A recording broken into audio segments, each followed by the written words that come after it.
یه پادشاه پیر روزی 2 جوجه عقاب هدیه گرفت. براشون توی باغ سلطنتی یه جای مخصوص درست کرد و بهترین مربی‌ها رو گذاشت که بزرگشون کنن.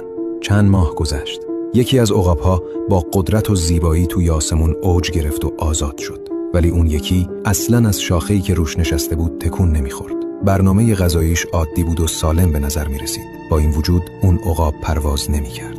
مربی‌ها همه چی رو امتحان کردن. موسیقی، غذا، سوت، حتی یه عقاب دیگر رو آوردن تا شاید تغییری حاصل بشه، ولی فایده نداشت. پادشاه که خسته شده بود اعلام کرد هر کی بتونه این عقاب رو به پرواز در بیاره یه تیکه طلا بهش داده میشه. صبح روز بعد وقتی بیدار شد با تعجب دید اون عقاب داره پرواز میکنه. پادشاه دستور داد کسی که این کارو کرده رو بیارید. یک کشاورز ساده از در وارد شد. پادشاه پرسید چی کار کردی؟ با چه جادویی تونستی کاری کنی که عقاب پرواز کنه؟ کشاورز خیلی آروم جواب داد فقط اون شاخه‌ای که همیشه روش می‌نشست رو قطع کردم. همه ساکت شدن. چند ثانیه بعد پادشاه لبخند زد.